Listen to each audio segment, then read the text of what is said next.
है ना, जैसे तुम हल्ला कर रहे हो तो इसलिए मत करो। डांटेंगे नहीं, मार डालेंगे सीधा। हाथ से मार दी वो बात का पता नहीं। हाँ, ससेप्टिबिलिटी जो काई होता है वो होता है P divided by epsilon naught. क्या होता है? P divided by epsilon naught E. जैसे मान लो कि अगर इलेक्ट्रिक फील्ड लार्ज नहीं होता है, इलेक्ट्रिक फील्ड लार्ज नहीं होता, ये कैसे हो जाएगा बता रहा हूँ, थोड़ा सा छोटा सा रिजोल्यूशन। जैसे एक होता है ना इलेक्ट्रिक फील्ड कुछ हमारे पास गिवन होता है, तो सपोज करो कि electric field is not large, if E vector is, लिख लो, not large, then P vector जो होगा डायरेक्टली प्रोपोर्शनल टू ई। ठीक है, यहाँ पे जो ई वेक्टर जो है तुम्हारा वो क्या होगा, resultant EF in the dielectrics. ये जो ई वेक्टर है तुम्हारा ये है resultant electric field in the dielectrics. ठीक है,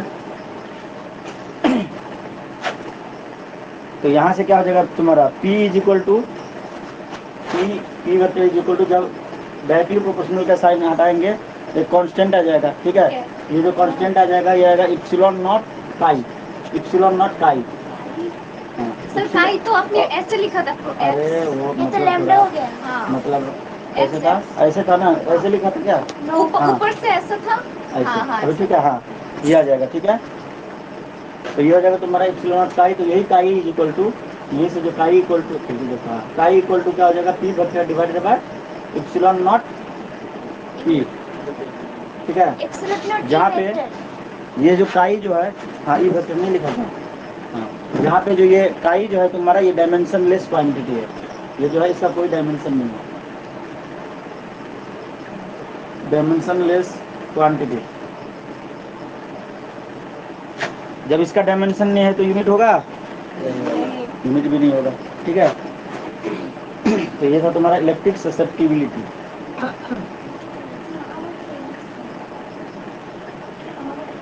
अगला टॉपिक लिखो जो इम्पोर्टेंट है, रिलेशन बिटवीन के एंड काई। के एंड काई, ची नहीं, रिलेशनशिप बिटवीन के एंड काई, ये इम्पोर्टेंट है। इसको डेरिवेशन भी आ जाते हैं और न्यूमेरिकल भी कभी कभी आ जाते हैं। ग्रेस सुनाई दे रहा है? वीडियो क्वालिटी सही है? हाँ सर। के एंड मैच नहीं देखा आज ग्रेस? सर मैं क्रिकेट नहीं देखता। अच्छा, हाँ याद है, अच्छा बच्चा ये। ऐसे क्या बोला आपने? नहीं सही में उसको इंटरेस्ट नहीं है, वो 10th में भी एक बार बोल रहा था। चलो तो देखो, के जो होता है ये होता है 1 प्लस काई, के is equal to 1 plus chi, 1 plus कौन है ना उसका काई, के is equal to 1 plus chi. ये है तुम्हारा वेरी इंपॉर्टेंट ये रिलेशन, जहाँ पे जो काई है वो है तुम्हारा ससेप्टिबिलिटी। ठीक है सर, दोनों के बीच का रिलेशन जो काई ससेप्टिबिलिटी में अगर 1 प्लस कर देंगे तो ये के बराबर आ जाएगा। ठीक है, और ये के तुम्हारा क्या है, डाइलेक्ट्रिक कांस्टेंट। ये जो है तुम्हारा ये है डाइलेक्ट्रिक, पढ़े थे ना पिछले क्लास में या भूल गए? याद है या भूल गया बंटा? के जो था डाइलेक्ट्रिक कांस्टेंट था, जिसका नाम हमने रिलेटिव परमिटिविटी भी दिया था, मतलब दोनों सेम ही होते हैं, रिलेटिव परमिटिविटी इप्सिलॉन आर, दोनों में से कुछ भी उसको बुला सकते हैं के को। ठीक है, अब ये कैसे होता है ये प्रूफ करते हैं, कर लेना, नहीं करना है?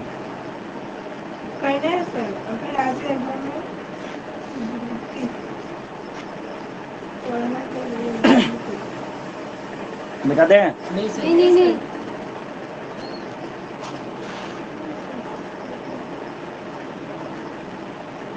जो मेरे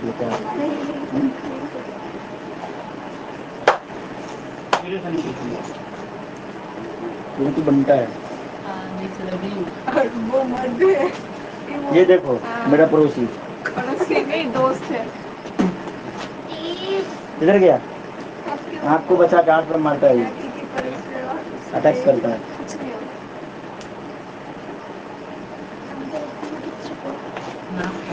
लिखो डेरिवेशन इसका, मिटा दिया जाए इसको। डेरिवेशन तो पूरा रिलेशन से ही आएगा।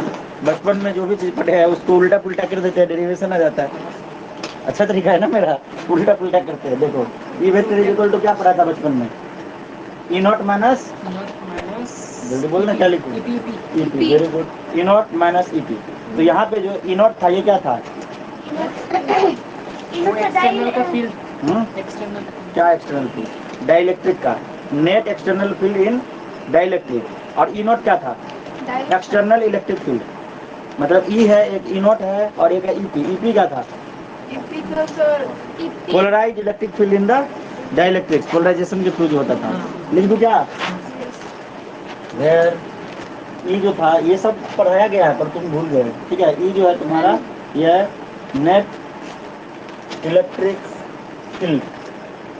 नेट इलेक्ट्रिक फील्ड मतलब जो तुम्हारा चेंजेज आते थे ना इन डाई इलेक्ट्रिक। और ई नॉट जो है तुम्हारा ये है एक्सटर्नल इलेक्ट्रिक फील्ड।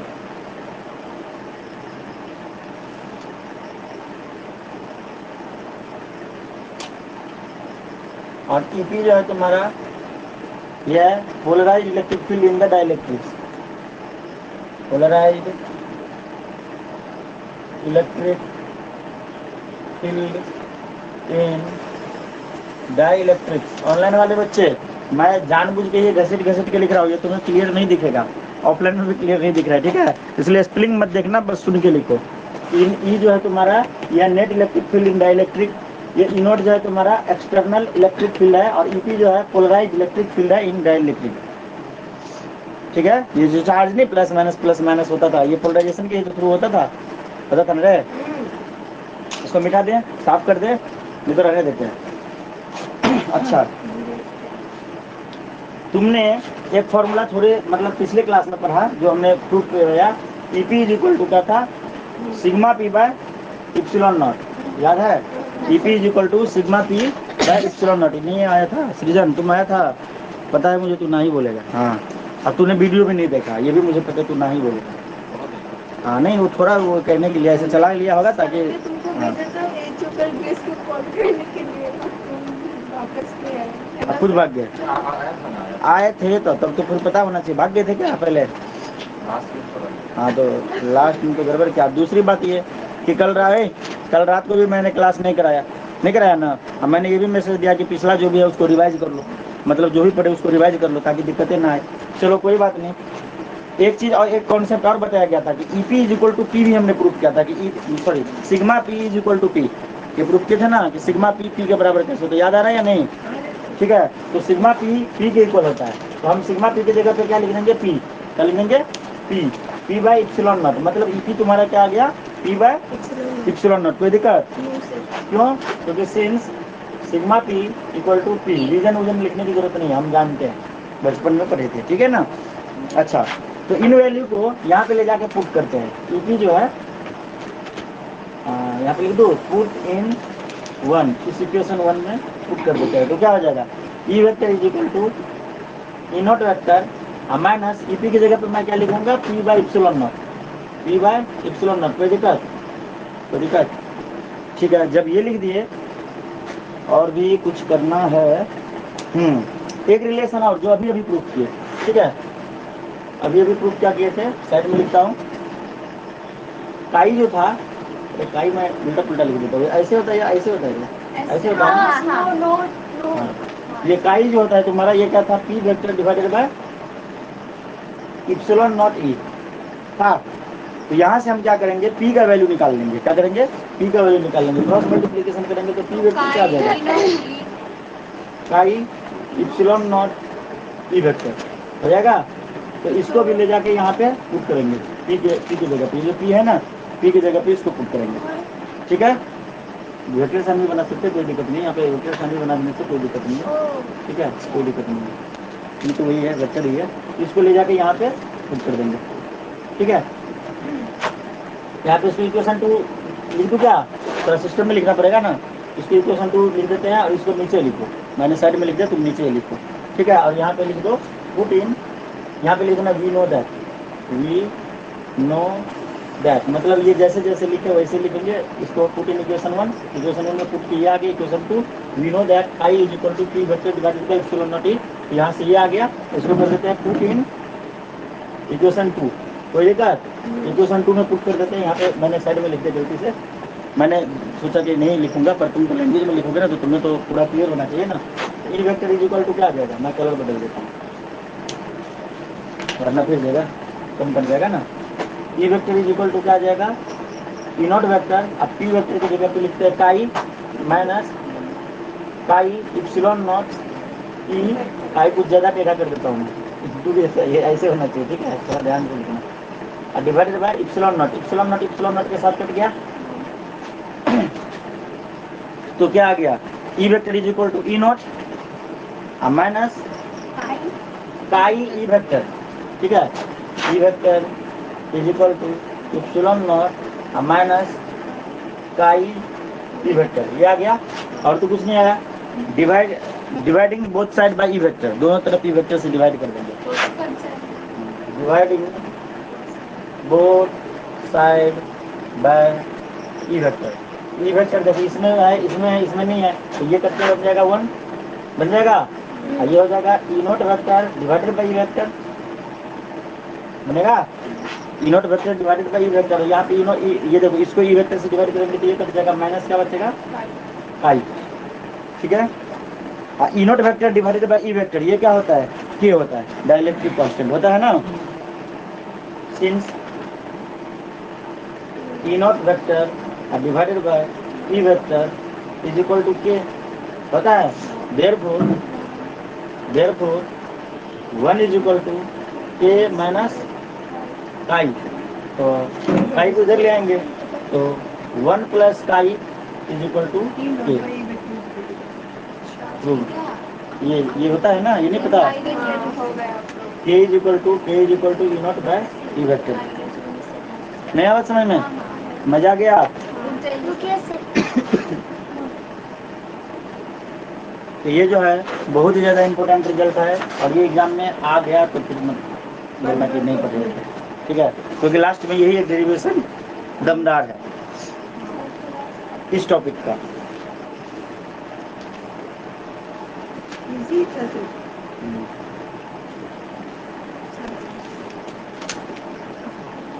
सब कुछ इजी है, बस जिस दिन तुम्हारा मूड अच्छा होता है उस दिन इजी। बीच में गैप हो गया था 2-3 दिन फिजिक्स का, तो पिछले क्लास में तुम हैंग मार रहे थे ना। अब बोलोगे कि सर पढ़ा तो मैं वैसे ही रहा हूँ, बस तुम हैंग मारते हो तो मुझे थोड़ा सा परेशानी होती है समझाने में, सही है ना।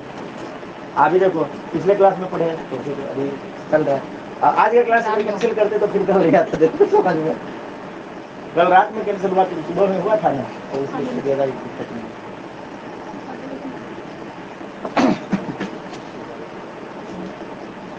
अब अगला टॉपिक है डाइलेक्ट्रिक स्ट्रेंथ।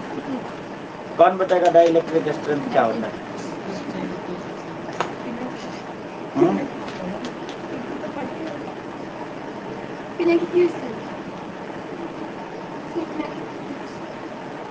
डाइलेक्ट्रिक स्ट्रेंथ क्या होता है बताओ, कौन बताएगा? मान लो नहीं बताओगे, मैं बोलूं? अच्छा ग्रेस से पूछता हूँ, ग्रेस बताता है। ग्रेस बोलो तो डाइलेक्ट्रिक स्ट्रेंथ क्या होता है? तानिया बोलोगी?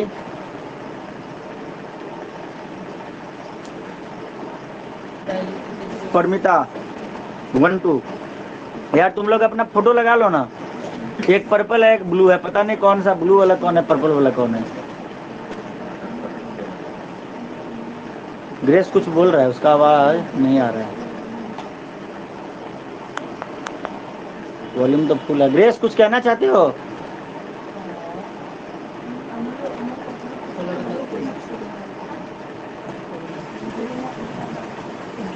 बोलबो ना। नहीं सर, नहीं सर। अब देखो मैं बता रहा हूँ, डाइलेक्ट्रिक तो तुम्हें पता है क्या होता है, एक तरह का सब्सटेंस होता है। तो मान लो कि अगर बहुत ही ज़्यादा इलेक्ट्रिक फील्ड अप्लाई कर दिए तो जो इंसुलेटर होता है ना वो भी कंडक्टर की तरह काम करने लगता है, पता है। जब इलेक्ट्रिक फील्ड को एक्सेस बढ़ा दिया जाए, तुम सोचोगे कि ये रबर है, ये इंसुलेटर है, ऐसी बात नहीं है। फॉर एग्जाम्पल तुम एक पॉलिथीन अपने हाथ में ऐसे पहन लो, पॉलिथीन, नॉर्मल वायर को यहाँ पे टच करो, कुछ नहीं होगा। अब वही पॉलिथीन पहन के तू जा, क्या बोलते हो, जो 440 वोल्ट वाला उसको टच करके दे, नानी याद दिला देगा, उठा के जब पटकेगा ना वहां से। पॉलिथीन का 3 लेयर पॉलिथीन पहन लो, फिर भी जाके छू के देखो तो भी नानी याद आएगा। हाथ से तुम नहीं टच कर सकते उसको। वही तो बता रहा हूँ, सुनना भाई। डाइलेक्ट्रिक स्ट्रेंथ क्या होता है कि जब हम बहुत ज़्यादा मतलब इलेक्ट्रिक फील्ड मतलब उसको अगर डिफिनेशन पहले बोल देता हूँ कि the maximum electric field that can exist in the dielectric without causing any breakdown of the resulting property is called the dielectric strength of the material. मतलब हर मटेरियल का एक डाइलेक्ट्रिक स्ट्रेंथ होता है। जैसे लाइट के लिए तुमने पढ़ा था कि हर मटेरियल का एक रिफ्लेक्टिव इंडेक्स होता है, पढ़ा था ना। वैसे जितने भी मटेरियल दुनिया में सबका डाइलेक्ट्रिक स्ट्रेंथ होता है, किसी का कम होता है, किसी का ज़्यादा होता है। तो जिनका डाइलेक्ट्रिक स्ट्रेंथ कम है तो उस मटेरियल पे अगर स्ट्रॉन्ग इलेक्ट्रिक फील्ड अप्लाई कर दिया जाए तो वो धीरे धीरे उस पर मतलब फोर्स लगाएगा, उसको ब्रेक करने की कोशिश करेगा। मान लो कि ये कोई कंडक्टर है, उस पर तुमने स्ट्रॉन्ग इलेक्ट्रिक फील्ड अप्लाई कर दिया, इधर पे नेगेटिव चार्ज थे, पोलराइज, ठीक है। तो ये जब इलेक्ट्रिक फील्ड के अमाउंट बढ़ाते रहेंगे, काफ़ी हाई इलेक्ट्रिक फील्ड हो जाएगा, तो इसको ब्रेक करने की कोशिश करेगा और एक समय पे ऐसा होगा कि ये ब्रेक हो जाएगा, मतलब उनके चार्ज ब्रेक हो जाएंगे। ये जो दोनों मतलब है ना इसके अंदर, उसको लीव आउट करने, छोड़ने स्टार्ट करने की पोजीशन को। और ऐसे कंडीशन में वो चार्ज को कंडक्ट करने लगा, मतलब ये पार्शियली कंडक्टर की तरह काम करेगा। और इलेक्ट्रिक फील्ड को मजबूत कर देंगे तो कंडक्टर की तरह काम करना स्टार्ट कर देगा। यही वजह है कि तुम पॉलिथीन लगाए तो यहाँ पे तुम नॉर्मल वायर को टच करोगे कि इलेक्ट्रिक फील्ड कम है, मतलब उनका डाइलेक्ट्रिक स्ट्रेंथ इस इलेक्ट्रिक फील्ड के लिए अच्छा है, वहाँ पे इलेक्ट्रिक फील्ड काफ़ी स्ट्रॉन्ग है, वहाँ पे जो मैंने बात बताई है वो बात हो जाएगा और तुम ऊपर में चिपक जाओगे। ठीक है, ये बात है समझ में। जैसे बात करें वैक्यूम की, तो वैक्यूम का भी डाइलेक्ट्रिक स्ट्रेंथ है, सबका वैल्यू में लिखता है। वैक्यूम का तो इनफाइनाइट है, ठीक है। जो तुम्हारा एयर है, एयर का 0.8 है, पेपर है, पेपर का 14 है, जो एक पैरेक्स ग्लास होता है उसका 13 है, मीका 160 है, ठीक है। तो इसी प्रकार से बहुत सारे मतलब मटेरियल है, सबके डाइलेक्ट्रिक स्ट्रेंथ अलग अलग होता है। ये बात आ गया समझ में? तो लिखिए डाइलेक्ट्रिक स्ट्रेंथ का definition, the maximum electric field, the maximum electric field. हाँ, स्ट्रेंथ किस प्रकार से डिफाइन कर सकते हैं कि देखो, जैसे मान लो कि हमने इलेक्ट्रिक फील्ड को बढ़ाया, ये देखो इलेक्ट्रिक फील्ड को बढ़ाया, ठीक है, डाइलेक्ट्रिक अपने कंडीशन में, और बढ़ाया, अभी भी ठीक ठाक है, और बढ़ाया, एक समय आया अब जो बढ़ा देंगे ये ब्रेकडाउन हो जाएगा। है बात समझ में? तो जहां तक वो सहन कर पाया वो हो गया उसका स्ट्रेंथ। नहीं बात समझ में? हाँ, चार्ज लीव आउट करने स्टार्ट कर देंगे, सब वो टूट नहीं जाएगा। कहने का मतलब उसके चार्ज सरफेस से निकलने स्टार्ट कर देंगे, मतलब कंडक्ट करने स्टार्ट कर देंगे। ब्रेकडाउन मतलब ये टूट के अलग नहीं हो जाएगा। ठीक है, सही है ना? तो यही लिखने वाले हैं। तो वही उसका स्ट्रेंथ होगा कि भाई ये इतना इलेक्ट्रिक फील्ड सह सकता है। फॉर एग्जांपल टेस्टर, सबसे एकदम सिंपल सा एग्जांपल बता दो। टेस्टर ट्राई मत करना। टेस्टर जैसे लाइट उठ कट जाता है तो तुम ऐसे डाल के चेक करते हो कि हाई करंट नहीं, लाइट चलता है, ठीक है ना। और उसके बाद छोटा मोटा जैसे कोई भी काम करते हो तो पहले स्विच ऑफ करते हो, फिर भी चेक करते हो कि लाइट तो नहीं है, ये चेक करते हो कि यहाँ पे काम करता है। तुमने किसी भी इलेक्ट्रिशियन को नहीं देखेगा, बोलेगा पोल पे लगा के चेक करके दिखा दो लाइट है कि नहीं, टेस्टर से चेक नहीं करेगा वो, तो उसे भी पता है, क्योंकि वो जो मटेरियल जिस चीज़ से बना हुआ है उसका डाइलेक्ट्रिक रेजिस्टेंस जितना है उतना ही झेल सकता है। और तुम 440 वोल्ट 11,000 वोल्ट पे जाके ऐसे लगाओगे तो टेस्टर का तो जो हाल होगा ही, तेरा भी वही हाल होगा। ठीक है, फट जाओगे, सीधा ब्लास्ट मारोगे, बूम। है बात समझ में? नहीं समझे? तो लिखिए the maximum electric field that can exist in dielectric without causing any breakdown, without causing any breakdown, any मतलब लिखना without causing the breakdown, without causing the breakdown of its insulating property. Ashish नहीं आया है आज ना, आज उसके चर्च में कोई प्रोग्राम था शायद। अचूक समझ में आ रहा है? अच्छा आशीष आया है। आशीष कल का लेक्चर क्यों नहीं अटेंड किए थे? आप तो बोले थे सर 27 से करेंगे, तो कल 27 था। चुप। आशीष आवाज जा रहा है? आशीष यस सर। हाँ, कल क्यों नहीं, कल का वीडियो क्यों नहीं देखा तुमने? अगर नहीं किए तो रात में देख लेते ना। क्या मतलब क्लास इसलिए जाने, हाँ, मैं ट्यूशन पैसे लूँगा। अच्छा ठीक है, अभी तो सारा काम फिनिश हो गया ना? Yes sir. हाँ, तो तुम थोड़ा सा उसको अगर समय निकाल के, आज जो क्लास खत्म होगा थोड़ा समय निकाल के पिछला लेक्चर देख लेना, नहीं तो कल सुबह में भी देख लेना, ठीक है? वो जरूरी है। कोई बात नहीं, कल का क्लास पे ये ज़्यादा डिपेंडेंट नहीं है, बस ये कल हमने पढ़ाया था। कहाँ गया रे? ये काई तो बस फॉर्मूला लिखा था, आज तो प्रूफ दिया, तो आज तो पता चल गया, उसको नहीं भी जानने से कोई दिक्कत नहीं। एक ये चीज़ पढ़े थे, इसका प्रूफ, और एक और ये दोनों फॉर्मूला फिलहाल तुम याद कर लो आशीष, बस यही दो चीज़ बताओ, था ना कल? ये फॉर्मूला और ये फॉर्मूला, दो ही फॉर्मूला पढ़े थे। उसको बाद में भी तुम हल्ला मत करना, डेट लिख के रख लेना कब किए थे, ये बाद में भी देखने से होगा। इन दोनों को नहीं आने से भी आगे का चीज़ समझ में आएगा, बस इतना तुम मान लेना कि ये होता है। ये जो है तुम्हारा नेट इलेक्ट्रिक फील्ड जो है वो है, मान लो कि कोई मतलब एक डाइलेक्ट्रिक स्लैब को रख दिए सरफेस चार्ज के अंदर, तो वो स्ट्रॉन्ग इलेक्ट्रिक फील्ड अप्लाई कर दिए, तो ये जो एक्सटर्नल इलेक्ट्रिक फील्ड है ये आगे ई नॉट, और ये जो पोलराइजेशन की वजह से जो इलेक्ट्रिक फील्ड में चेंज आएगा होगा ईपी, और नेट जो होगा ई नॉट माइनस ईपी। बस इतना याद रखना, और ये फॉर्मूला याद रखना, बाकी आगे का कम सारा हो जाएगा, बाद में इसको देख सकते हैं क्या, क्योंकि मन में ऐसा टेंशन आ जाता है ना कि हाँ बोलो 3-4 मिनट में क्लास में लेता हूँ। क्या बोले, थोड़ा पास में लेके बोलो। अब ये लेंगे सर क्लास में। तुम्हारा नेटवर्क डिस्टर्ब है आशीष, हम तुमसे कॉल पे बात करेंगे, थोड़ा कॉल करना क्लास के बाद, ठीक है? मेरा नेटवर्क सही है, 5G चल रहा है, तुम भी थोड़ा सा वेट करो, ठीक है? आवाज़ थोड़ा कट कट के आ रहा है, क्लियर नहीं पता चल रहा है, बस इतना पता चल रहा है कि तुम कुछ बोल रहे हो। अच्छा कोई बात नहीं, हर दिन ऐसा नहीं होता है, कभी कभी आशीष का आवाज़ नहीं आता है, बाकी हमेशा आता ही रहता है।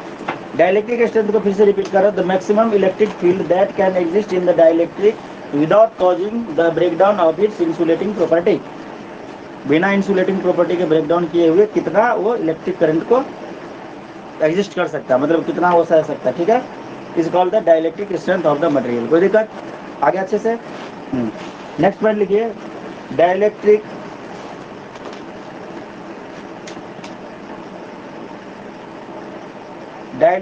Constants and dielectric strength of some common dielectrics.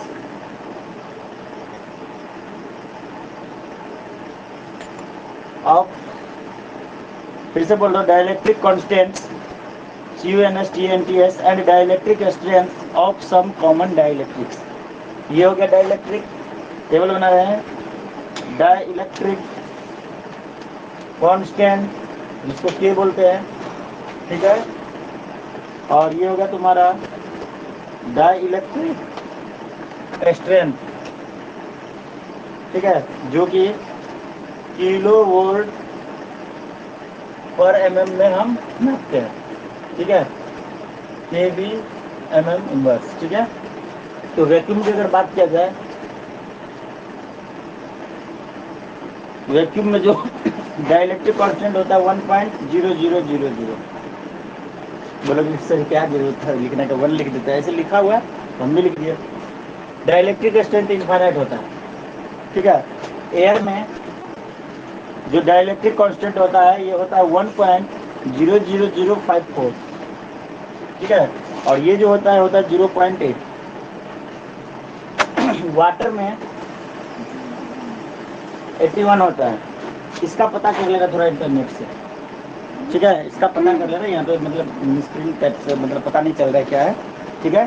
Paper में जो होता है, यानी तो बुक में देख लेना, पेपर का जो होता है 3.5 होता है, ठीक है? यहाँ पे डॉट मैंने लगा दिया। और इसका होता है ये वाला जो वैल्यू होता है डाइलेक्ट्रिक स्ट्रेंथ 14 होता है। पायरेक्स ग्लास ये भी डाइलेक्ट्रिक है, ये होगा तुम्हारा 4.5। ये क्या होता है इसको गूगल सर्च करोगे तुम्हें पता चल जाएगा, फोटो जिसके देख लोगे। और ये होता है तुम्हारा इसका 30। इसके बाद मीका का डाइलेक्ट्रिक कांस्टेंट होता है 5.4 और ये होता है 160।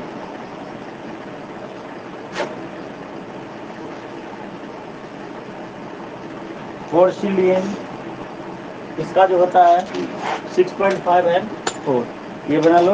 उसके आगे हम सबसे लास्ट पार्ट अब स्टार्ट करते हैं।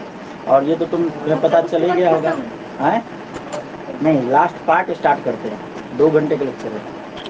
सर हाँ, सर यस। सर मीका के बाद आपने जो पोर्सिलियस का स्पेलिंग क्या है? क्या बोला? सर स्पेलिंग समझ नहीं आ रहा वो। PORCELAIN, PORCELAIN। ये 6.5 है इसका डायलेक्ट्रिक कांस्टेंट और dielectric state of 4। Last third के क्या? लास्ट थर्ड मिक का ये है पायरेक्स ग्लास, PYREX, N नहीं X है, पायरेक्स ग्लास। ठीक है, ये सब डायलेक्ट्रिक का और उनके स्ट्रेंथ हो गया। मिला दूं?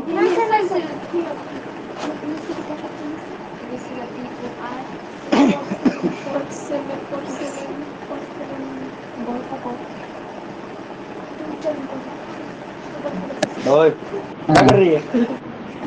हल्ला करती है। अब हम पढ़ेंगे कैपेसिटर के बारे में। सिलेबस देखा था ना, कैपेसिटर था ना, कुछ भी रिलेट नहीं हुआ था जहाँ तक मुझे पता है इसमें से। हमने जो 2 चैप्टर जो हमने पढ़ा है ना, उसमें कुछ भी डिलीट नहीं हुआ है। अच्छा हुआ है सर, डिलीट ना होने वाला पहले पढ़ लिया। इससे क्या होगा ना, मतलब कोई फ्लक्चुएशन से कॉन्सेप्ट क्या पढ़ना है क्या नहीं पढ़ना है, कोई लफड़ा नहीं पूरा। और इसका जो वेटेज भी ज़्यादा होगा क्योंकि इसमें कुछ डिलीट नहीं हुआ है। जिससे डिलीट हुआ है उसका वेटेज कम जाएगा, नहीं कम जाएगा? कमेगा ना, ये तो इसलिए कमेगा, सबको ही पता है। चलो, अब ये मत पूछना कहाँ, कहीं नहीं जाना है। लिखो, electrical capacitance of a conductor. Electrical capacitance of a conductor, ये 2 घंटे का लेक्चर तुम्हारा हो सकता है। ये टॉपिक है 2 घंटे का। अरे 80% हुआ, अभी 85%, 15% बाकी है। हमारी डील होती है कि कल भी क्लास होगा और आज खत्म करेंगे ना। हाँ, तो कल का क्लास तो कैंसिल हो गया। Conductor electrical capacitance of a conductor. कोशिश करता हूँ तेजी से भागने का। ज्यादा तेजी होने से ना डर ठीक है, लिखो, the electrical capacitance of a conductor is a measure of. Electrical. अरे आसान है इसलिए थोड़ा तेजी में भागते हैं ना, बहुत इजी है। The electrical capacitance of a conductor, अरे जो हेडिंग दी है वही लाइन लिखना है। Is a measure of, is the measure of, the लगेगा, is the measure of its ability, measure of its ability to hold electric charge, hold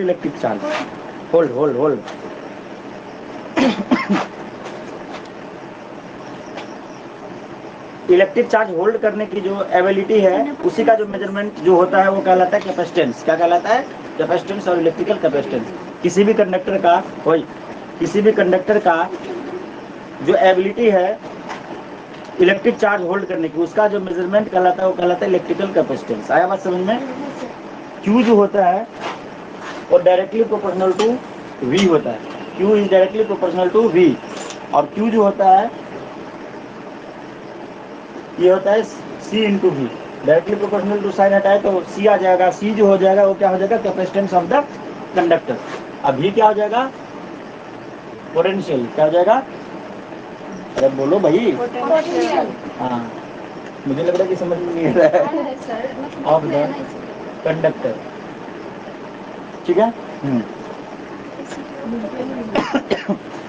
और ये C जो है कैपेसिटेंस ऑफ द कंडक्टर है, जिसको हम प्रोपोर्शनलिटी कांस्टेंट भी बोल सकते हैं। क्या बोल सकते हैं?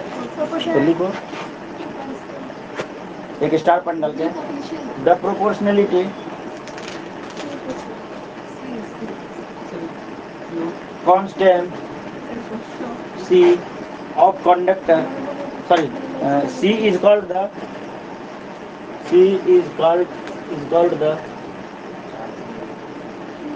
capacitance of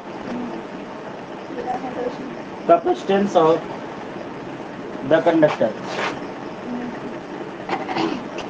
ठीक है, ये जो C है जिसको हम कैपेसिटेंस ऑफ द कंडक्टर बोलते हैं, इसको प्रोपोर्शनलिटी कांस्टेंट भी बोलते हैं। अरे यार क्यों क्या है? चार्ज है भाई, चार्ज फ्लो करेगा। पूरा रामायण खत्म हो गया। सीता किसकी और बंटी दोनों। मम्मी है तो बोल रहा है कुंभकर्ण की। गड़बड़ ऐसे थोड़ी होता है। कैपेसिटेंस बोल रहे हैं क्यों क्या है, ये ले चार्ज पोटेंशियल ले छाप ले। Capacitance is equal to charge रट्टा मारेंगे तो ऐसे ही होगा। By potential. इसलिए कहता हूँ कि समझ के पढ़ लो, रट्टा मारोगे तो ऐसे ही तुम्हारे चमत्कार होते रहेंगे। ठीक है नहीं क्यों क्यों किंतु हर जगह से ही वो हर जगह चप्पा लीजिए पूरा अल्लाह बंद। बच्चे पढ़ रहे हैं ना ऑनलाइन, उनको डिस्टर्ब होगा। आगे वाले बेंच वाले नहीं बोलेगा कुछ नहीं, बस क्वेश्चन पूछेगा। बच्चे तो हंस ही रहे होंगे। उस दिन म्यूट कर दिया हमने। कोई बात नहीं। तो फिर क्वेश्चन पूछने से ये जोश दोष का है, इसमें दोष नहीं है। फिर कहाँ से लाते हो डिक्शनरी भाई? ऐसा ढूंढ ढूंढ के इंग्लिश मीडियम के बच्चे हिंदी दोष मतलब दोष बिना हिंदी ली थी क्या 10th में? वो अभी भी हिंदी स्टूडेंट है सर। अच्छा 10th में भी ली थे। लिखना थे पर पढ़ना नहीं आता। 10 तक तो कंपलसरी लिखना थे अभी सुन रही हो क्या? अभी बोली तो रही हो, बोलना भी तो आ रहा है। मतलब कि थोड़ा थोड़ा निकल जाते हैं ना। थोड़ा थोड़ा नहीं निकलता है। राइट, तुम लोग डबल मीनिंग में मत ले जाओ, सिंगल मीनिंग में सोचो। मतलब देखो हम लोग क्यों हंस दिए पता है? हम लोग क्यों हंस दिए मतलब तुम्हारी बात तो पता है, क्योंकि तुम जो हिंदी बोल रहे हो ना वो 100% शुद्ध बोल रही हो। मतलब ऐसा नहीं है कि तुमने गलत बोला इसलिए तुम्हारी बेइज्जती ऐसी नहीं। मतलब तुमने जो वर्ड यूज किया ना बहुत खतरनाक था। जोश हाँ दोस्त मतलब ऐ, क्या करते हो यार, क्या करते हो? चलो लिखो कैपेसिटेंस ऑफ द कंडक्टर, यहाँ पे लिखो स्टार डल के। लिखूं क्या मैं? नहीं बोलने से capacitance of a conductor may be defined as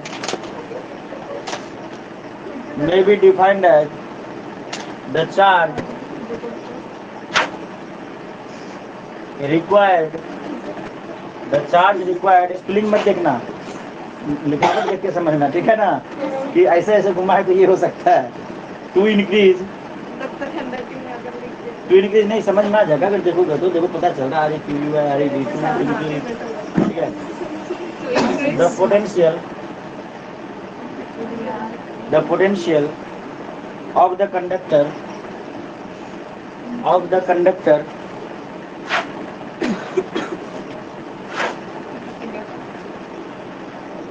by unit amount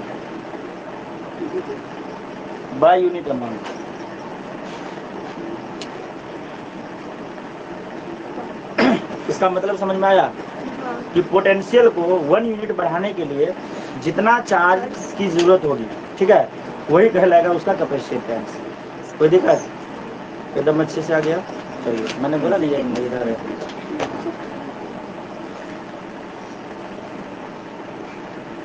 next point लिखिए star point. The capacitance of a conductor is the topic ही तुम्हारा कैपेसिटेंस। तो कैपेसिटेंस के बारे में 4-5 पॉइंट लिखेंगे ना कम से कम, मजेदार ऊपर का मिटा दिया। हमारे पास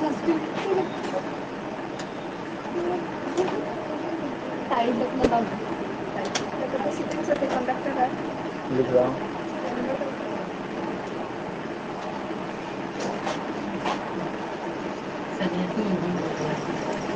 of a conductor is the measure of its capacity। रिया मत करना ऐसा, फिर गुस्सा आएगा फिर मारूंगा तो फिर मुंह लटक जाएगा। To hold a large amount of charge।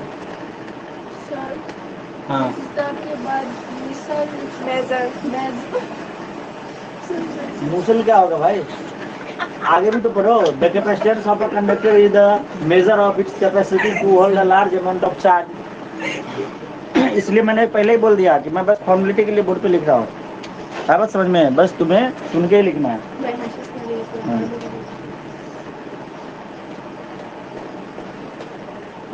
Without running of high potential, without running a high potential, it depends upon the following factor. It depends upon the following factor.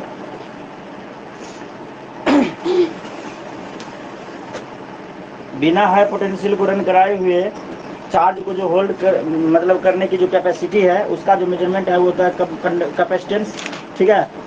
तो इनके मतलब बहुत सारे फैक्टर है जिन पे ये डिपेंड करता है, ठीक है। जैसे पहला factor size and shape of the conductor, shape और साइज पे भी डिपेंड करता है। ये टॉपिक भी मतलब ये जो अभी पढ़ रहे हैं वो इम्पोर्टेंट है फैक्टर वाला, ठीक है ना। इसको इम्पोर्टेंट रख सकते हो, मतलब ये यही चीज़ बीच से पूछ लेते हैं 1-2 नंबर पे। कौन कौन से ऐसे फैक्टर है, तो कैपेसिटेंस के बारे में तो कैपेसिटेंस का डिफिनीशन भी लिखना पड़ेगा, फॉर्मूला भी लिखना पड़ेगा। मतलब अच्छे बच्चे लिखते हैं उसके बाद फैक्टर लिखते हैं समराइज करके, ज़्यादा नहीं, एक लाइन में डिफिनीशन डाल दिए, एक फॉर्मूला लिख दिए, फिर कैपेसिटेंस के ये फैक्टर है जो कैपेसिटेंस को प्रभावित करते हैं। मतलब कैपेसिटेंस इन चीज़ों पर डिपेंड करता है। Size and the shape of the conductor, अगर छोटा कैपेसिटर है तो उसमें उसके कैपेसिटेंस कम होंगे। माइक्रोफर्मी में होता है ना, माइक्रोफर्मी, ठीक है, ऐसे लिखा होता है ना, ऐसे लिखा होता है ना, ठीक है। तो ये होता है जो हर चीज़ में लगा होता है कैपेसिटर। जैसे तुम्हारा मोबाइल फ़ोन है, अभी ये लाइट से जल रहा है ना, जो स्विच मतलब लाइट जाने के बाद भी जलता है, तो वो भी कैपेसिटर ही लगा हुआ है, चार्ज को स्टोर करके रखा है। वही चार्ज हमें 4 घंटे तक थोड़ा थोड़ा कम करके डिलीवर करता है, रेजिस्टेंस के थ्रू उसको रोक लिया जाता है। अब समझ में? अगर फुल जितना ब्राइटनेस है उतना ब्राइटनेस पे अगर चलाया जाए तो 5 से 10 मिनट, उसके बाद खत्म, ठीक है, बिना इलेक्ट्रिसिटी के। दूसरा जो है नेचर पे भी डिपेंड करता है, सराउंडिंग मीडियम पे। नेचर या फिर परमिटिविटी भी बोल सकते हैं ऑफ द सराउंडिंग मीडियम।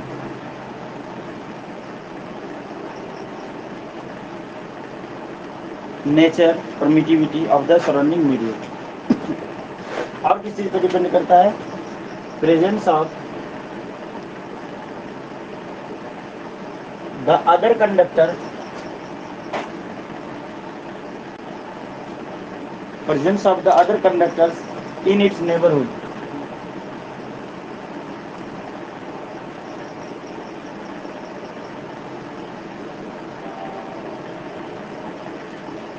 इनके आसपास में अगर कोई कंडक्टर प्रेजेंस है तो उस पर भी डिपेंड करता है।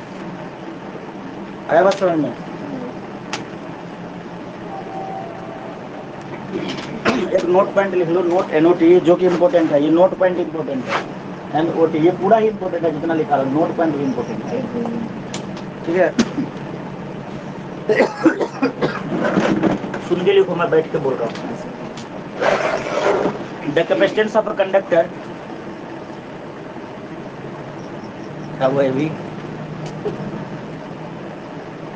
क्या हुआ? हाँ क्या हुआ अभी बोले?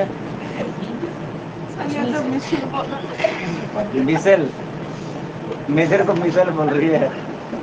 मिसल पाव याद आ गया क्या? मिसल पाव खाए हो तुम लोग? मिसल पाव खाए हो यार? बोल के नजीब से पानी आ गया। जाना पड़ेगा मुंबई। पता है एक समय था, हला नहीं, एक समय था जब मैं मुंबई में था ना, तो वहाँ का खाना बोरिंग लगता था। सोचता था यार कहाँ गया, लेकिन अब जब हट गए ना उस जगह से तो फिर याद आती है। मतलब 30 रुपए में 40 रुपए में मिल जाता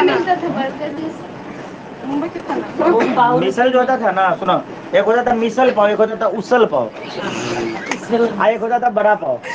पूरा मुंबई ऐसे सुन ना, मैं बता रहा हूँ नहीं, ये भाई बहन है, सबका टेस्ट अलग अलग है। मेरे दिल में देख पानी आ गई, मतलब सोच लो कितना अच्छा होगा जब मैं जो पूरा हला नहीं, पूरा मुंबई जो है महाराष्ट्र और बड़ा पाव खा के ब्रेकफास्ट उसका बड़ा पाव ही होता है। बड़ा पाव ऐसा मतलब नहीं कि बहुत बड़ा होगा, लंच को सब हाँ, बड़ा कितना पाव बड़ा पाव होगा उसको खा जाएंगे ऐसा नहीं सोचो। मैं बता बोलो, आप बोलोगे तो फिर टाइम ज़्यादा लग जाएगा, मैं तुरंत खत्म करके तुरंत जाता हूँ। उसमें क्या होता है क्या ब्रेकफास्ट यार, में क्या तुमको हर जगह पे मजाक मजाक मजाक बोल दिया कि ये बड़ा पाव मतलब इतना बड़ा पाव नहीं।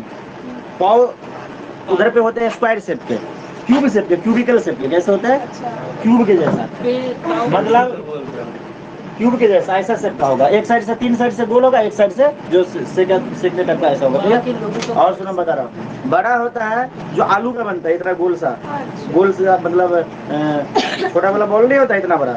और उसमें बहुत तरह के मसाले डाल के वो लोग बनाते हैं। उसमें क्या करेगा, पहले पाव को काटेगा, उसके बाद थोड़ा सा बटर वटर घी कुछ डालेगा बीच से, तो उसके अंदर वो बड़ा डाल देगा। फिर नहीं, टमाटर वगैरह हाँ, उस जगह काटेगा, उसके ऊपर डालेगा चटनी। और चटनी, ये चटनी बहुत बार कोशिश किया बनाने का, वो होता है ड्राई चटनी।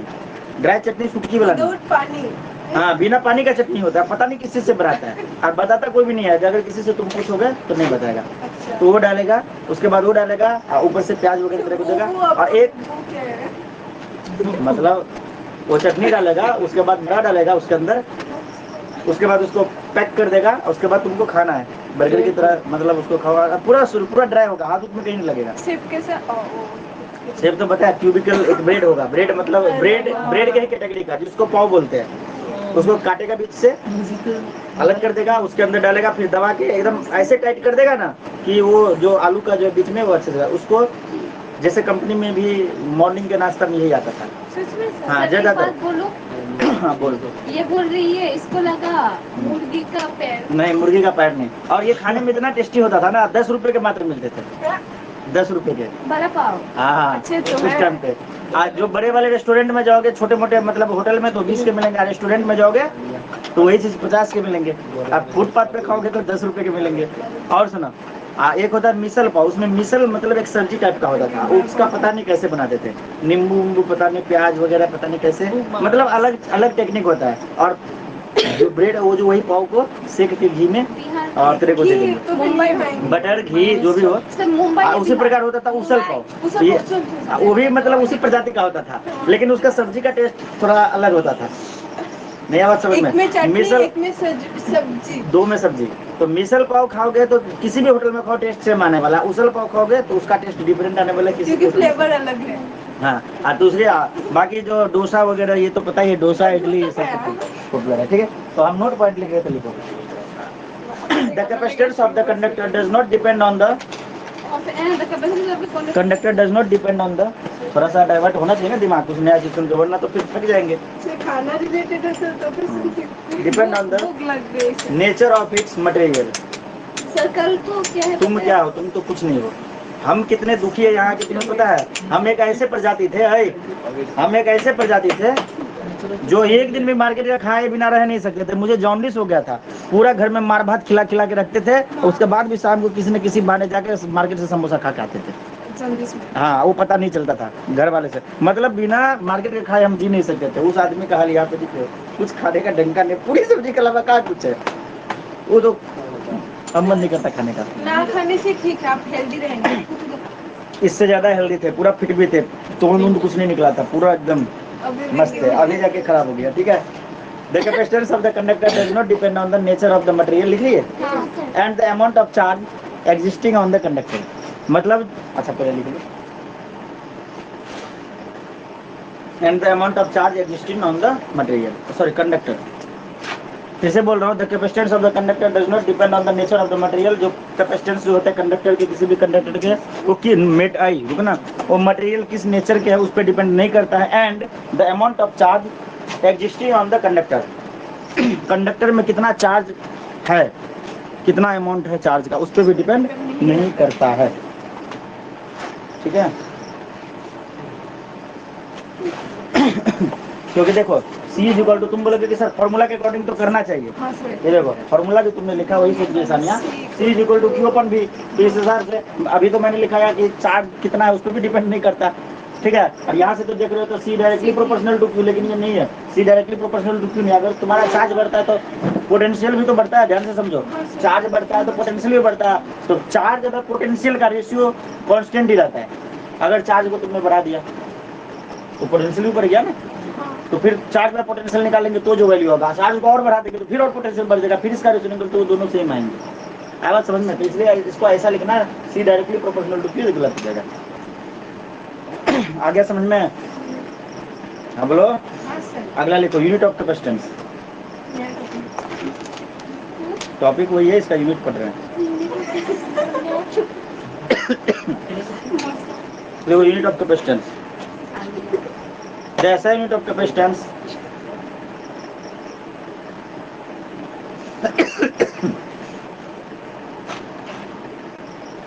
क्या लिखिए? The SI unit of capacitance is farad, FARAD, farad. किसके नाम किसके नाम पे रखा गया? फैराडे के नाम से। पूरा नाम बोलना, माइकल फैराडे। माइकल ठीक है, तो लिखो the SI unit of capacitance is farad, Faraday नहीं, FARAD, फराड बोलते हैं, लेकिन उसका नाम था फैराडे, जो तुम बोल रही हो। ठीक है, हाँ तो सही बोल रही हो, मैंने गलत कहाँ बोला? ठीक है, comma named in the honour of HONOUR, Michael Faraday. अरे लिख लो ना, ये याद रहेगा ना, ये तुम्हारा मतलब एग्जाम के पॉइंट ऑफ व्यू से नहीं, परंतु अगर कोई पूछ दे कि फैराडे नाम क्यों रखा, फराड क्यों रखा, तो बोलोगे ना कि एक साइंटिस्ट था जिसका नाम था माइकल फैराडे, उनके नाम पे इसका नाम फराड रखा। फ्राइडे नहीं, फिर पागल की तरह मत कुछ से कुछ बोलते जाओ।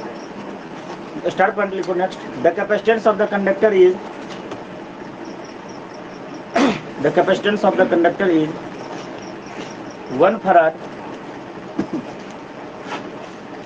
is 1 farad if the addition of a charge of 1 coulomb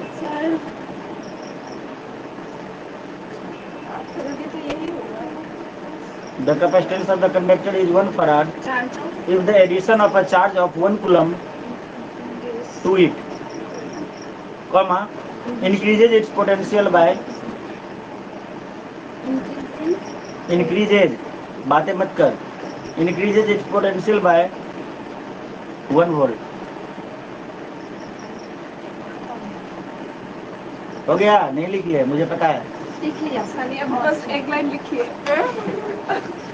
हाँ जोर से कर, बाद में लिख लेंगे। फिर से लिख बोल रहा हूँ, the capacitance of the conductor is 1 farad if the addition of a charge of 1 coulomb to it, comma increases its potential by 1 volt। मतलब कि 1 farad जो होगा ये होगा अगर 1 coulomb चार्ज दिया जाता है, ठीक है, और पोटेंशियल 1 वोल्ट होता है, तो मतलब 1F is equal to 1C bye 1V, तो ये क्या हो जाएगा 1CV to the power -1 coulomb per volt. ठीक है ना, ये हो जाएगा 1 farad is equal to 1 coulomb per volt.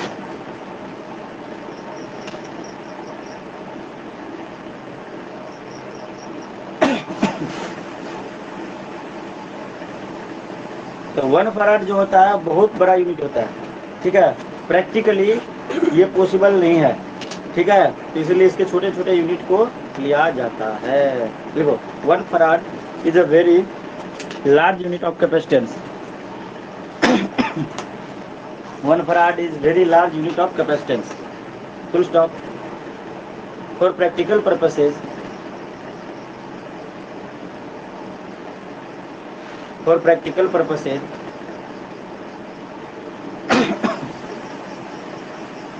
we use its following submultiples,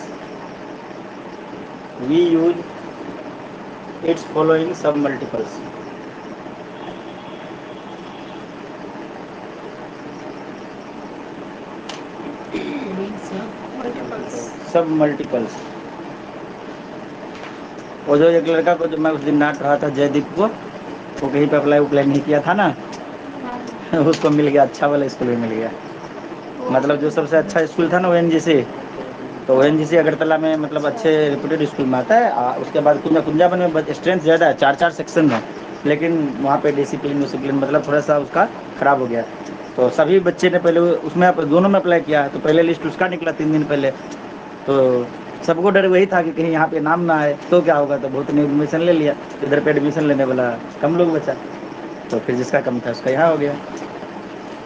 वो जो गुवाहाटी जाने वाली- ग्रेस ONGC में है, चुप ONGC में है। गुवाहाटी जो गई थी उसका गुवाहाटी में हो गया, जसमी। हाँ, और वो अब बाकी ये सारे उधर पे एक जो मोटा सा लड़का रहता था सौम्यदीप, वो बोल रहा है कि सर आप बताओ, आप अगरतला जाओगे हमारे साथ? हम बोले नहीं हम यही पढ़ाएंगे। तो ठीक है, मैं मॉडल स्कूल में पढ़ूंगा। सर अब मॉडल बच्चे को प्रिंसिपल है ना। पागलपंती कहते हैं इसको। और स्नेहा? हम बोले स्नेहा गई ONGC, हम बोले यार तू वहाँ पे चला जा, ऑनलाइन पढ़ाएंगे तेरे को। बोल रहे नहीं हम आपसे पढ़ेंगे, और आप अगरतला जाएंगे तो हमको अभी बता दीजिए, तो हम अगरतला जाएंगे, नहीं तो मॉडल स्कूल जाएंगे। तो मॉडल स्कूल चला गया। एक ही बच्चा गया मॉडल स्कूल अभी तक। एक्सीडेंट नहीं आवाज समझ में? इस बार साइंस से स्टार्ट हुआ है मॉडल स्कूल में, नहीं पता? साइंस, आर्ट, कॉमर्स सब स्टार्ट कॉमर्स हुआ। में दे रहे इसमें। कॉमर्स नहीं होगा तो साइंस आर्ट पक्का है। साइंस हाँ, कॉमर्स इसलिए नहीं दे रहा क्योंकि केवी में है कॉमर्स। हाँ इसलिए। अच्छा ही तो हुआ, हाँ हाँ बहुत अच्छा। अपना मार्केट आने वाले टाइम में अभी अच्छा तो होने सर वाला है। मॉडल स्कूल वाले चांदनीपुर में जा रहे हैं। हाँ तो देखो क्यों आपको नहीं पता, वो नहीं। पिछले साल के जो हमारे बैच था ना, वो साइंस मॉडल सब स्कूल है। में, मॉडल स्कूल में तो 10th के बाद स्ट्रीम नहीं था, इस बार नया खुला है। तो वो लोग चांदनीपुर में पढ़ रहे हैं। तो अब नहीं जाएंगे, अब तो मॉडल में पढ़ेंगे ना। जो लोग जा चुके हैं, वो तो जा चुके हैं, जो नहीं गए हैं वो तो चंद्रपुरा में गए तो बंगाली मीडियम में चले गए ना। नो नो नो, यहाँ पर इंग्लिश बंगाली दोनों चंद्रपुरा में खुला है, इसीलिए। सच में हाँ पिछले साल से हाँ, आप लोगों ने नहीं सुना सर। ना इंग्लिश 1 मिली फराड। अच्छा इज इक्वल टू बांग्ला तरह बांग्ला। बातें नहीं, तो ये बात तुम पहले बताती ना। हम यहाँ पे पास में फिर भी कोई एडवर्टाइज नहीं दिया यहाँ पे। आपको नहीं पता तो किसको पता था? आपको नहीं पता था? बच्चे को पता था ना, बच्चे तो भटक रहे होंगे ट्यूशन के लिए। एक्चुअली मैक्सिमम लोगों ने आर्ट्स ले लिया इसलिए। अच्छा साइंस नहीं लिया था। लिया लिया लिया लिया। तो 1 micro farad is equal to, ऐसे लिखते हैं 1 न्यू एफ, और ये होता है 10 to the power minus 6 F. 1 picofarad, क्योंकि पिको फराड आ गया, पिको कौन खुशी तेरे नाम पिको पे? फराड, पिको है पर मैं इसको पिको पढ़ूंगा आज से, ठीक है। Picofarad is equal to 1 pF, बुद्धि नहीं है 10 to the power minus 12 F. लिख ले, मिटा दूं? तुम इसका जितना मजा ले रहे हैं ना बेटा, ये भी लेगी तेरा मजा। रिजल्ट आने दे, तब बोलेगी बोतला। दानव बोलेगी ऐसे ही मत सर। तुम देखना टॉप करेगी, टेंशन मत ले। अब पर अभिजीत को नहीं करना है। सभी बच्चे टॉप करेंगे इस बार, टेंशन मत ले। इसका नाम देख, लेके हाँ। हमारे स्कूल में जो टॉपर। अच्छा एक बात बताओ, 10th में तुम लोग का मिनिमम परसेंटेज कितना था? कहने का मतलब इन सारे बच्चे में सबसे कम किसका था? 85% किसका था? 85% से कम किसका था? तेरा। 80 से कम किसका था? 80% से कम कितना परसेंट का था? 76। तुम्हारा 76, तुम्हारा 2 मार्क के लिए। सब एक ही प्रजाति के फर्स्ट बेंच, बिलो 80। अच्छा कोई बात नहीं, 2 मार्क्स के लिए 1 मार्क्स के लिए कोई बात नहीं। तेरा रे? तेरा 82। हाँ तेरा भाई?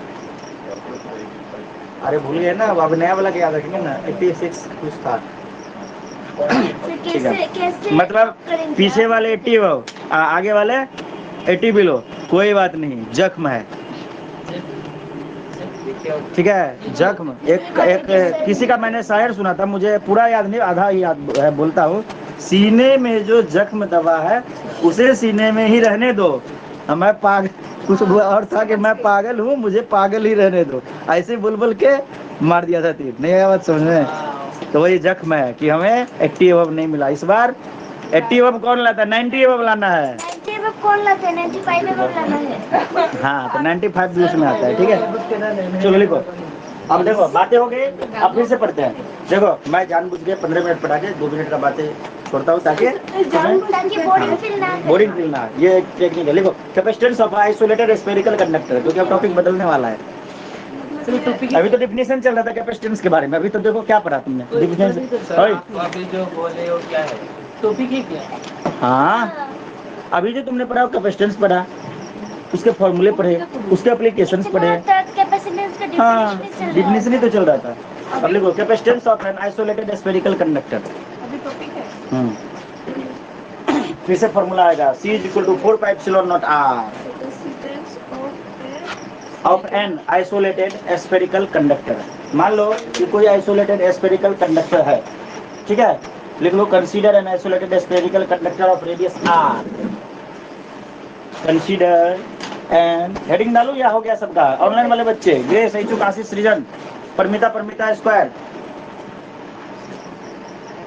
कैपेसिटेंस ऑफ एन आइसोलेटेड, सुनाई दे रहा है? क्लियर है सब कुछ? आवाज वगैरह प्रॉपर है? हाँ बोल दो भाई। हाँ सर। हाँ सर। चलिए हेडिंग लिखूं क्या या लिख लिए? सर लिख लिया। बोलिए। हाँ फिर से बोल दे रहा हूँ। Capacitance of an isolated spherical conductor. अब लिखिए consider N isolated spherical conductor. Consider N isolated spherical conductor, ये हमने एक आइसोलेटेड स्फेरिकल कंडक्टर ले लिया of radius R, of radius R,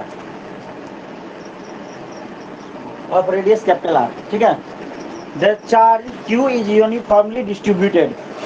The charge capital Q is uniformly distributed. The charge Q is uniformly distributed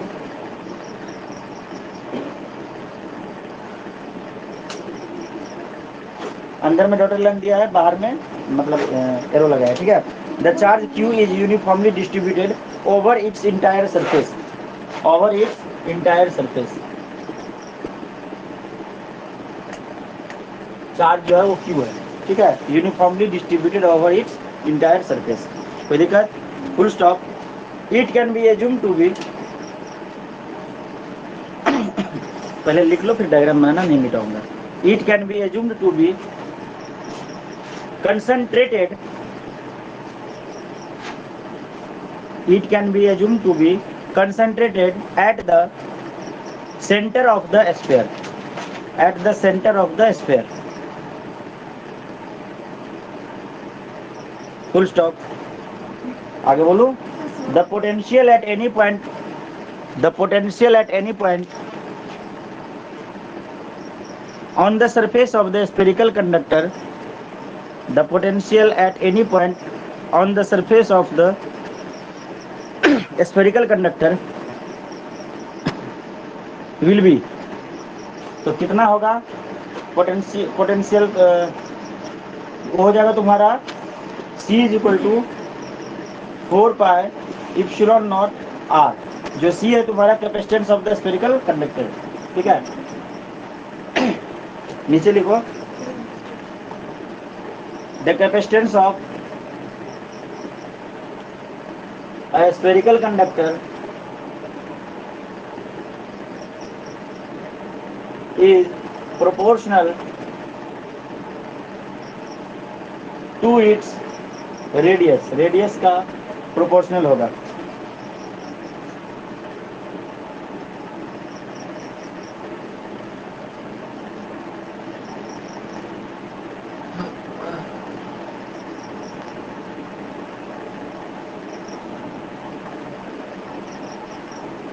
अब देखो हमने बोला था कि फराडे 1 फराड जो होता है वो बहुत ही बड़ा यूनिट होता है कैपेसिटेंस का।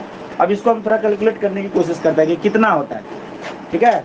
1 फराड कितना होता है ये जानने की कोशिश करते हैं। तो मान लो कि हमें यहाँ से रेडियस निकालना है, ये जो स्फेरिकल कंडक्टर बनाया है उसका हमें रेडियस निकालना है। अभी पहले समझ लो फिर लिखेंगे, जहाँ तक कर लियो वहाँ तक कर लो। अच्छा डायग्राम बना रहे हो, बना लो, बना ही वो बना लो डायग्राम। हम तुम्हें ये बताने वाले हैं कि 1 फराड कितना होता है। ठीक है, बोलोगे कि सर ये तो लिख ही दिया, लेकिन ये इमेजिन करने वाले, महसूस करने वाले कि कितना होता है। फिर बोलोगे अरे भाई पागल था वो आदमी जिसने ये बात बोल दिया। ठीक है, लिखो तब नीचे में डायग्राम बना लिए, लिखो let us calculate the radius of the spherical conductor. Late us calculate,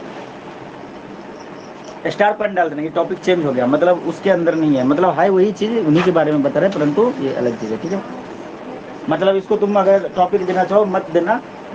1 farad is a very large unit of capacitance. मत बोल, मैं बोला मत लिखना, पहले सुन ले। 1 farad is very large unit of the capacitance, ये जो है ना, इस टॉपिक को हम बताने वाले हैं। ठीक है, तो इसके अंदर ही हम स्टार पॉइंट डाल के लिख रहे हैं, परंतु इसका उससे कोई रिलेशन नहीं है। ठीक है, तो लिखो let us calculate the radius of the spherical conductor of the capacitance 1 farad. मतलब एक कैपेसिटेंस है जिनका जो एक जो कंडक्टर है जिसका कैपेसिटेंस 1 फराड है। मतलब फिर से मैं बोल रहा हूँ, एक स्फेरिकल कंडक्टर है, एक स्फेरिकल कंडक्टर है जिसका कैपेसिटेंस 1 फराड है, तो हम उसका रेडियस निकालने वाले हैं। क्या निकालने वाले हैं? लिख लिए, let us calculate the radius of the spherical conductor of capacitance of 1 farad, capacitance 1 farad. ठीक है, तो रेडियस कितना होगा? फॉर्मूला क्या था? R इज इक्वल टू हो जाएगा 1/4πε0, यहाँ से देखो R is equal to 1/4πε0 into C, नहीं हो जाएगा? हो जाएगा, तो मैंने बोला 1/4πε0, R is equal to 1/4πε0 into C, एक ही बात है ना, C/4πε0। ठीक है, तो ये क्यों लिखे, अलग अलग क्यों लिखे, इसके पीछे वजह है। 1/4πε0 का वैल्यू आपको पता है कितना होता है, बोलिए जरा।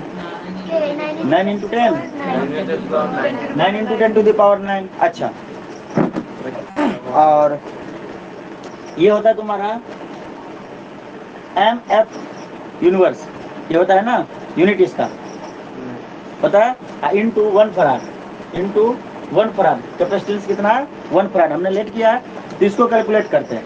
तो इसको जो कैलकुलेट करेंगे तो कितना आ जाएगा? यह जाएगा आपको 9 × 10 टू द पावर 9, और 1 सेकेंड, जो तुम्हारा रुक जाओ,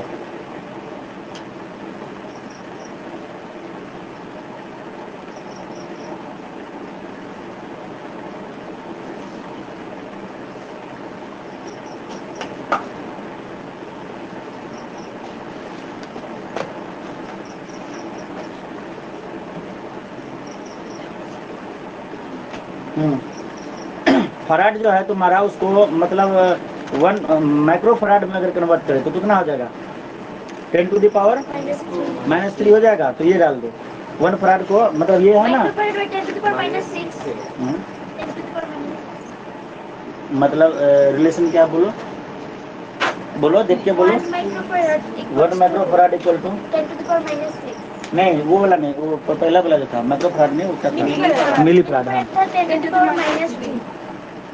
10 टू द पावर -3, ये देखो यही है ना, ये है ना, तो इसमें भी ये डालना पड़ेगा 10 टू द पावर -3 इक्वल करने के लिए। आवाज समझ में?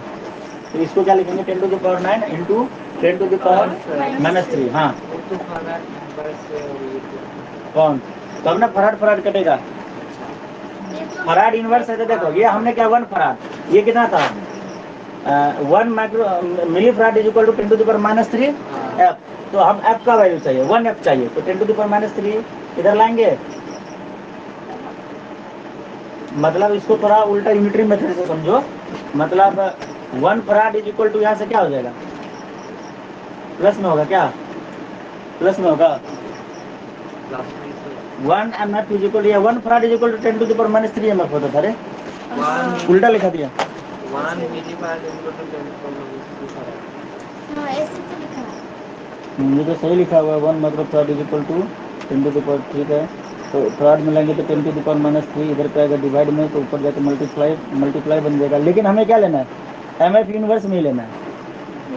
ठीक है, तब तो ठीक ही लिखा, तब तो माइनस ही होगा।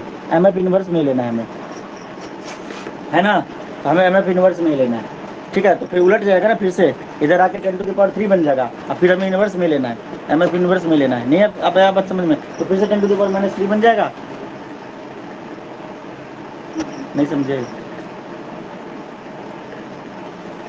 1 फराड इज इक्वल टू क्या आ जाएगा 1 divided by 10 to the power minus 3, तो मतलब ऊपर जाएगा तो 10 टू द पावर 3 mf हो जाएगा, लेकिन हमें इसका इन्वर्स में लेना है, तो फिर से पलट जाएगा, ये तुम्हारा ये हो जाएगा। जब इसको सोल्व करोगे तो रेडियस कितना आएगा, रेडियस आ जाएगा तुम्हारा 9 into 10 to the power 6 kilometre में आएगा, रेडियस किलोमीटर में। जो ये आएगा तुम्हारा रेडियस आ जाएगा इतना, किलोमीटर में कैसे आएगा? नहीं रुको, यहाँ पे गलती हुआ है, मेरे से गलती हुआ है, ठीक है, ये सही था, ये जो तुम्हारा आया देखो सही है, गलत मैंने ही गलत लिख दिया, ठीक है। ये था तुम्हारा mf to the power minus 1 into F, ये आ जाएगा, ये दोनों कट जाएगा, मैं भी सोच रहा था तभी से कुछ गड़बड़ हो रहा है। तो 9 into 10 to the power 9 metre, अब यह समझ में, एफ ऊपर में था, ये एफ इनवर्स था, नीचे कट गया, ये हो गया मीटर। अब इसी ये आ जाएगा तुम्हारा 9 into 10 to the power 6 kilometre, हाँ, ये होगा। मैं भी सोच रहा था यार कुछ गड़बड़ चल रहा है यहाँ पे, यूनिट कन्वर्जन भी कभी कभी प्रॉब्लम क्रिएट कर देता है। देखो ना सही तो है, देखो 9 into 10 to the power 9 M F inverse into 1 F, तो 9 into 10 to the power 9 into 1 कितना ही हो गया, M F to the power minus 1 और यह इंटू एफ, तो F to the power minus 1 F cut गया तो मीटर में आ गया, और इसको किलोमीटर में कन्वर्ट करके 10 टू द पावर 3 से डिवाइड करते, ये सही आया, ठीक है। तो रेडियस कितना आया 1 फराड जो कैपेसिटेंस था, तो उसके लिए जो स्फीयर था, कंडक्टर जो हमने लेट किया था, क्या था ना, स्फेरिकल कंडक्टर, ध्यान से सुनो, यहाँ पे है, यहाँ पे कुछ चाहिए, ठीक है, एक स्फेरिकल कंडक्टर हमने एज्यूम किया था जिसपे जो कैपेसिटेंस था 1 फराड था, तो उनके लिए हमने उसका रेडियस निकाला, तो रेडियस कितना निकला 9 into 10 to the power 6 kilometre, मतलब 9 पे 6 जीरो डाल दो, इतना किलोमीटर का स्फीयर होना चाहिए, इतना बड़ा तो अर्थ भी नहीं है भाई। अर्थ का रेडियस कितना है, अर्थ का रेडियस कितना है, अप्रोक्स 6400 किलोमीटर, 6,370 किलोमीटर। अरे लगभग मैंने बोला, कितना है बोलो, एग्जैक्ट बोलो, 3,378, हमने क्या बोला 6400 किलोमीटर, 6,378, हमने क्या बोला 6400, अप्रोक्स बोला मैंने, ठीक है, अब एग्जैक्ट थोड़ी याद रखेंगे, तो 6400 है कितना अर्थ का रेडियस, कैपेसिटी का कितना होना चाहिए,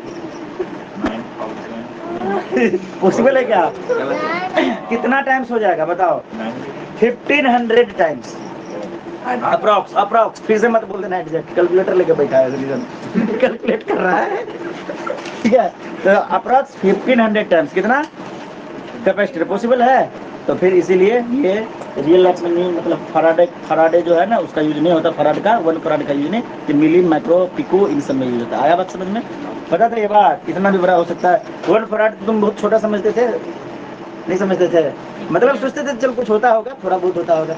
चलो आगे लिखो, ये लिख लोगे, लिखोगे ये, लिख लो, लिख लिया, आगे लिखो नीचे, the radius of the earth is about, लिख लिया मैंने पर कोने में 1500 times of the radius of the earth, the radius is about, मतलब ये जो रेडियस है 9 × 10 to the power 6 kilometre, the radius is about, the radius is about ABOUT, about, गलती से बोल नहीं बोल दिया था क्या, हाँ। गलती से बोल दिया, the radius is about, sorry 1500 times, 1500 times, season में बात कहाँ से रहा, बोल दिया तो बोल दिया भाई, अब तुम लोग नहीं जिद करोगे, ये एक बिटलो 80 वाले इनका खून ज्यादा गर्म है अभी, सही है ना, ये 95 की सोच रहे हैं, the radius of, sorry the radius is about 1500 times the radius of the अर्थ, ठीक है, और रेडियस ऑफ द अर्थ कितना है अप्रोक्स 6400 किलोमीटर, 64 या 63 में राउंड ऑफ होगा, देखो तो 64 में नहीं होगा ना, अप्रोक्स, अप्रोक्स ऐसा लिखो, अप्रोक्स 60, एग्जैक्ट भी लिख सकते हो, एग्जैक्ट है तो एग्जैक्ट लिखो, एग्जैक्ट भी लिख लो और अप्रोक्स भी लिख लो, जो याद रहेगा वो लिख लेना, 6 × 10 टू द पावर 3 किलोमीटर, नहीं आ रहा समझ में, एग्जैक्ट कभी कभी नहीं भी याद रह सकता है ना एग्जाम में, अगर लिखना चाह रहे तो 637 एक तो एग्जैक्ट लिखो तो पूरा एग्जैक्ट लिखना पड़ेगा, 79 नहीं लिख सकते, ठीक है ना, यानी तो approx 6 × 10 to the power 3 kilometre, 10 to the power 4 नहीं रखेंगे क्योंकि वो राउंड ऑफ में 5 से पहले वाले को पहले में लिया जाता है ना, नहीं समझे, तो लिखिए, so we conclude that, next line, so we conclude that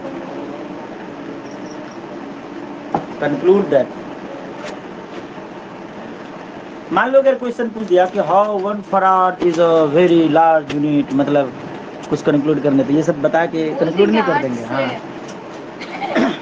so we conclude that point number 1 farad is a very large unit of capacitance. Conclude that. Conclude that point number 1 नीचे डालो, अरे रोमन में। हाँ, 1 farad is a very large unit of capacitance. 1 farad is very large unit of capacitance.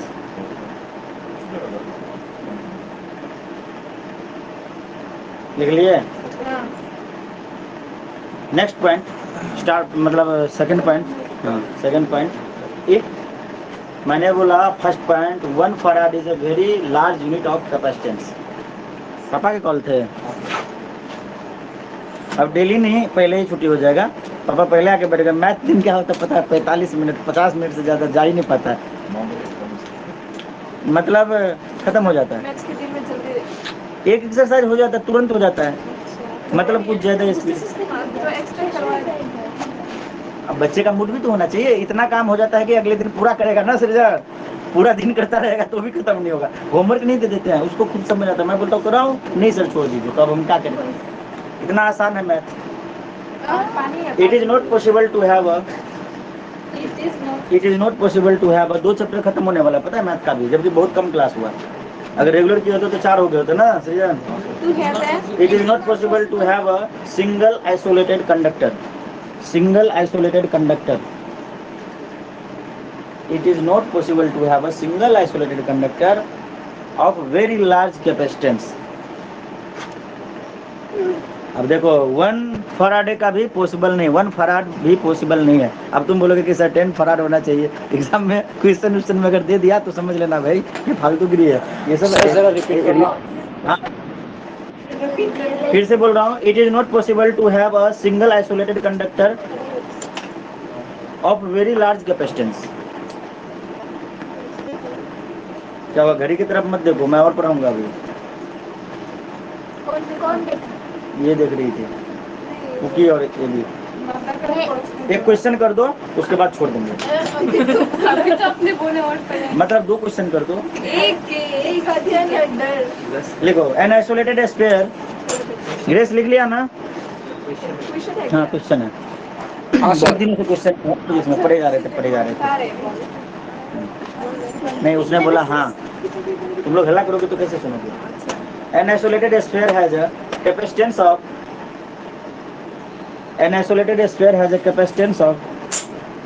ये homework छोड़ देता हूँ, question लिखा के तुम लोग कर पाओगे, ठीक है ना? बहुत आसान है। Putting the value getting the result, ठीक है? ऐसा बता, an isolated sphere has a capacitance of 50 picometre. Pico या सॉरी पीएफ, अरे पिको फराड, ठीक है? कैलकुलेट फर्स्ट नंबर, पहले first number point, calculate its radius.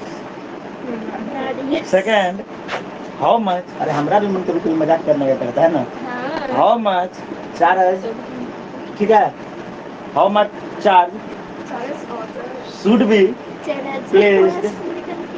should be placed on it to raise its potential to 10 to the power 4 volt. बोला गया कि 50 picofarad का एक आइसोलेटेड स्फीयर है जिसका कैपेसिटेंस मतलब 50 पिकोफैराड है, तो उसमें कैलकुलेट करना रेडियस। अभी कर लेंगे, अभी तो बताए थे आर का फॉर्मूला नहीं हो जाएगा। C = 4πε0 r, r = 1/4πε0 into c, 1/4πε0 का वैल्यू 9 × 10⁹ into 50 into 10⁻12 हो जाएगा, ठीक है? और लास्ट सेकंड नंबर जो है, how much charge should be placed on it's rise it's the potential 10 to the power 4 volt. Second number, तो इसको सेकंड नंबर को कैसे करोगे? देखो Q = CV होता है, Q = CV, और C अभी तुमने कैलकुलेट किया ऊपर से, अभी दिया है 10 to the power 4, नहीं हो जाएगा? हो जाएगा।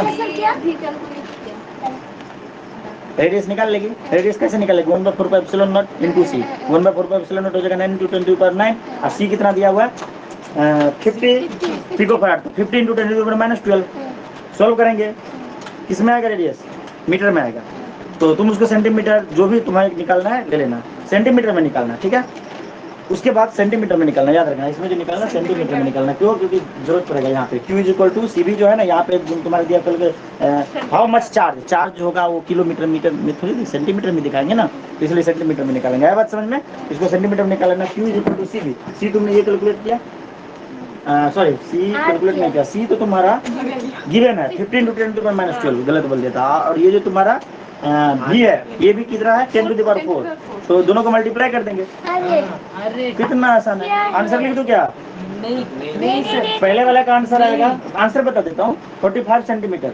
और दूसरे वाला का आंसर जो आएगा ये आएगा 0.5 माइक्रो कूलम, 0.5 माइक्रो कूलम। ठीक है, कर लेंगे पक्का ना? वादा रहा। लिखिए कॉन्सेप्ट ऑफ कैपेसिटर। हाँ, नेक्स्ट टॉपिक क्वेश्चन है। कीजिए अगला टॉपिक जो पढ़ेंगे हम कल करेंगे।